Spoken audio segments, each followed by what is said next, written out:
Sir నమస్కారం sir. నమస్తే sir, Johnny master పైన గత కొన్ని రోజుల నుంచి కూడా అంత ఆరోపణలు బయట పెద్ద చర్చ జరిగినప్పటికీ వాళ్ళైతే బయటకు వచ్చి మాట్లాడలేదు. అయితే నిన్న ఆ జానీ మాస్టర్ వాళ్ళ వైఫ్ మాత్రం ఒక ఛానల్కి ఇంటర్వ్యూకి ఇచ్చింది. అక్కడ ఆమె వర్షన్ అయితే వినిపించింది. సో అమ్మాయి ఎవరైతే ఉన్నారో కంప్లీట్ చేసింది, అమ్మాయి కాస్త మళ్ళీ వదరు వాళ్ళ అమ్మాయి ఇద్దరు కూడా పై స్థాయికి ఎదగాలి అని కోరుకున్నారు. సో అది నెరవేరక ఇటువంటి కంప్లీట్ చేస్తున్నారు. ఆ అమ్మాయికి ఇంకా మల్టిపుల్ ఎఫర్ట్స్ కూడా ఉన్నాయి. మరి జానీ మాస్టరే ఇటువంటి ఈ విధంగా ప్రవర్తించుంటే ఎందుకు ఆమె చెప్పలేదు ఇన్ని రోజుల వరకు? ఇంటర్వ్యూలో మాత్రం మంచిగా జానీ మాస్టర్తో వర్క్ చేయడం బాగానే ఉంది కదా అని చెప్పేసి చెప్పింది. మరి ఎందుకు ఇన్ని రోజులు చెప్పలేదు అన్నట్టుగా మాట్లాడింది. సో ఆమె ఇంటర్వ్యూ మీరు చూసారుగా, మీకేమనిపించింది సార్? ఆమె అంటే ఆవిడ వర్షన్ ఆవిడ చెప్పారు. ఆవిడ వర్షన్ ఏమిటి? ఆయన ఆశ్రిత పక్షపాతి అన్న టోన్లో ఆవిడ చెప్పారు. గతంలో కూడా ఒక కేసు ఉంది ఇతని మీద, ఒక విభేదం ఉంది, ఒక అమ్మాయిని లాగాడు, ఇలాంటి ఆరోపణలు ఉన్నాయి, కేసు నడిచింది. దానికి సంబంధించి కూడా ఆవిడ స్పందించి ఇది తెలంగాణ అంటే రాష్ట్ర విభజన సందర్భంగా ఆంధ్ర డ్యాన్స్ మాస్టర్లకి అలాగే తెలంగాణకి సంబంధించిన డ్యాన్సర్లకి మధ్య జరిగిన గొడవ అది. ఆ సందర్భంగా పెట్టినటువంటి కేసు అది. దానికి దీనికి ఏ సంబంధము లేదు అనేది ఎస్టాబ్లిష్ చేసింది ఆవిడ. దాంతోపాటు ఈ అమ్మాయి క్యారెక్టర్ మీద కొన్ని ఆరోపణలు చేసింది. అలాగే కేవలం తన కెరియర్ బిల్డ్ చేసుకోవటానికి జానీ మాస్టర్ని వినియోగించుకుందే అమ్మాయి అనేది ఆవిడ ప్రధానంగా చెప్పదలుచుకుంది. ఇప్పుడు అదే జానీ మాస్టర్ విలన్ అయిపోయాడు ఆవిడికి.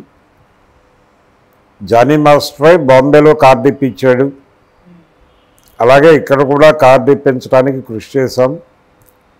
ఈ ఎఫ్ఐఆర్ ఉందని తెలిసినప్పటికీ ఆ అమ్మాయికి కార్డు రావడానికి సుమలత గారు ఎవరైతే జానీ మాస్టర్ వైఫ్ ఉన్నారో ఆవిడ కృషి చేశారు అనేది ఇంకొక కొరియోగ్రాఫర్ గారు చెప్పారు. ఇలా ఆవిడకి ఒక సర్కిల్ ఉంది, ఆవిడ కూడా కొరియోగ్రాఫరే. ఆవిడకి ఒక సర్కిల్ ఉంది, ఆవిడకి ఒక అభిమాన బృందం కూడా ఉంది అనేది అర్థమైంది మనకి ఈ 3-4 రోజుల గొడవలో. ఆవిడ్ని సపోర్ట్ చేస్తూ, అంటే జానీ మాస్టర్ని సపోర్ట్ చేస్తూ కొంతమంది, సుమలత గారిని సమర్థిస్తూ కొంతమంది కొరియోగ్రాఫర్లు మాట్లాడుతున్నారు, కొంతమంది వ్యతిరేకంగా కూడా మాట్లాడుతున్నారు. అంటే ప్రధానమైనటువంటి ఆరోపణ ఏమిటి? అందరూ మాట్లాడిందే. ఇంత జరుగుతున్నా అమ్మాయి ఎందుకు మౌనంగా ఆయనతో ట్రావెల్ అయింది అనేది మొదటి ప్రశ్న. రెండోది, పలు అకేషన్స్లో వాళ్ళిద్దరూ డాన్స్ చేస్తున్నటువంటి వీడియోస్ రీల్స్ రూపంలో బయటకు వచ్చినాయి. అది ఆ హ్యాపీ మూడ్లో ఎలా ఉంది, ఈ టార్చర్ అనుభవిస్తూ అనేది. అలాగే అనసూయ గారు ఆవిడ తన ఎక్స్పీరియన్స్ షేర్ చేశారు. అంటే ప్రేమ్ రక్షిత్ దగ్గర కూడా అమ్మాయి పనిచేసిన సందర్భంలో అనసూయ గారికి కొన్ని మూమెంట్స్ ఏదో చెప్పే సందర్భంలో అమ్మాయితో పరిచయం ఉంది. ఆ పరిచయమైన సందర్భంలో చాలా ఎనర్జెటిక్గా ఉంది అమ్మాయి. ఇంత పెయిన్ ఉంది అమ్మాయి జీవితంలో అనేది అర్థం కాలేదు అంది ఆవిడ. అంటే అర్థం కాకుండా మేనేజ్ చేసిందా అమ్మాయి, లేకపోతే వీళ్ళు క్లెయిమ్ చేస్తున్నారు దాన్ని. ఇన్ని అకేషన్స్లో అంత హ్యాపీగా ఎలా ఉండగలుగుతుంది ఆ అమ్మాయి నిజంగా పెయిన్ ఉంటే అని అదొకటి ఎస్టాబ్లిష్ చేసింది ఆవిడ ఇంటర్వ్యూలో సుమలత గారు. ఇన్ని గందరగోళాలు ఉన్నాయి దీనిలో. అంటే ఒకటి, ఆ అమ్మాయి ఓపెన్ అవ్వాలి, ఓపెన్ అయ్యి ఈ ప్రశ్నలకు సమాధానాలు చెప్పాలి. అలాగే జానీ మాస్టర్ కూడా సమాధానాలు చెప్పాలి. ఇప్పుడు జానీ మాస్టర్ ఎలాగో కోర్టుకు వెళ్తాడు. కోర్టుకు వెళ్ళిన తర్వాత ఆయన ముందు రెండు మార్గాలు ఉన్నాయి. ఒకటేమో కన్ఫెస్ అవటం, రెండు కంటెస్ట్ చేయటం. కన్ఫెస్ అవుతాడా లేకపోతే కంటెస్ట్ చేస్తాడా అనేది మనకు రేపు ఎల్లుండిలో తేలిపోతుంది. కంటెస్ట్ చేస్తే ఈ కేసు ఏమి ఇప్పట్లో తేలేది కాదు. ఎలాగో వాయిదాలు పడుతుంది, ఆయన బెయిల్ తీసుకుంటాడు. ఛార్జ్ షీట్ పెట్టడానికి ఒక 90 రోజులు టైం ఉంటుంది. ఉంటే 3 నెలలు జైల్లో ఉండాల్సి వస్తుంది. ఆ తర్వాత అయినా బెయిల్ మీద రిలీజ్ అవుతాడు ఆయన.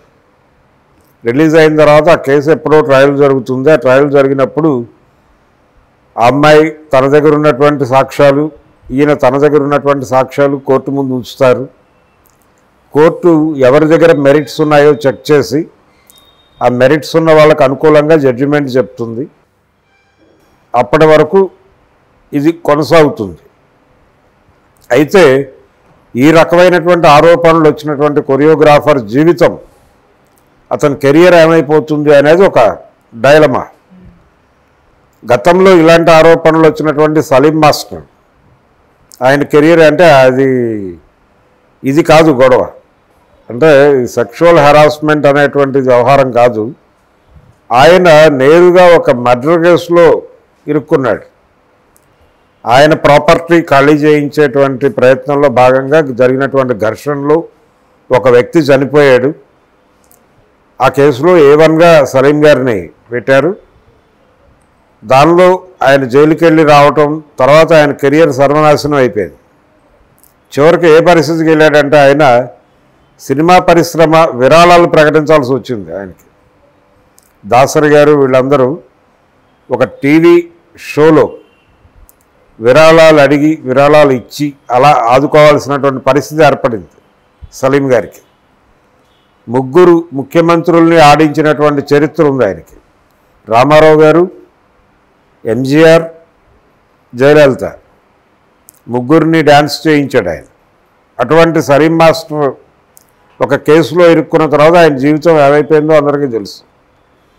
ఇప్పుడు జానీ మాస్టర్ కండిషన్ అలా అవ్వబోతోందా అనేది ఒక సందేహం. ఆ టెన్షన్ సుమలత గారిలో కనిపించింది, ఏమైపోబోతోంది భవిష్యత్తు అని.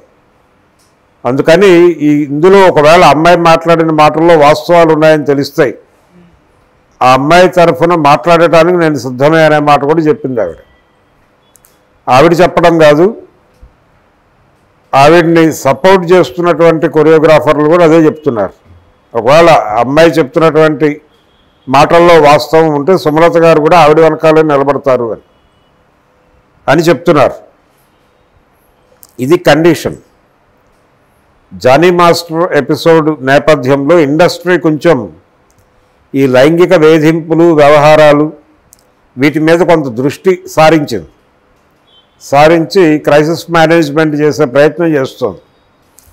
ఆ ప్రయత్నంలో భాగంగానే ఒక కమిటీని వేయటం, ఇవన్నీ చూసాం మనం. ఏది ఏవైనా కానీ జానీ మాస్టర్ గొంతు అంటే ఆయన ఓపెన్ అయ్యే వరకు ఇది క్రైసిస్ అయితే కొనసాగుతుంది. అమ్మాయి ఆయన ఇద్దరు కూడా ఓపెన్ అయ్యి ఏం జరిగింది అనేది ప్రపంచం దృష్టికి తీసుకొస్తే ఈ వివాదాన్ని ప్రపంచం అర్థం చేసుకునే ప్రయత్నం చేస్తుంది, కనీసం పాజిటివ్గా కానీ నెగిటివ్గా కానీ. ఇప్పటి వరకు అందరూ బయట నుంచి వ్యాఖ్యానాలు చేస్తున్న వాళ్ళే తప్ప ఇన్సైడ్ వాళ్ళిద్దరి మధ్య ఏముంది అనేది వాళ్ళిద్దరూ మాట్లాడలేదు. ఒకటి, వాళ్ళిద్దరి మధ్య రిలేషన్ ఉంది అనేది అందరూ అంగీకరిస్తున్నటువంటి వ్యవహారం. అది చాలా సుదీర్ఘకాలం కొనసాగింది అనేది. ఈ కొనసాగుతున్నటువంటి దానిలో ఈ విభేదాలు ఎక్కడి నుంచి వచ్చినాయి, ఎందుకు ఈవిడ పోలీస్ స్టేషన్కి వెళ్ళే పరిస్థితి వచ్చింది, దానికి దారితీసినటువంటి పరిస్థితులు ఏంటనే దాని మీద ఆవిడ ఓపెన్ అవ్వాలి. ఆవిడ ఓపెన్ అయితే తప్ప క్లారిటీ రాదు. జానీ మాస్టర్ ఎలాగో కోర్టులో చెప్తాడు, రేపు కోర్టులో క్వశ్చనింగ్ ఉంటుంది. అయ్యా మీరు నేరాన్ని అంగీకరిస్తున్నారా లేకపోతే కంటెస్ట్ చేయదలుచుకుంటున్నారా అని అడుగుతాడు ఆయన, జడ్జి గారు. అడిగినప్పుడు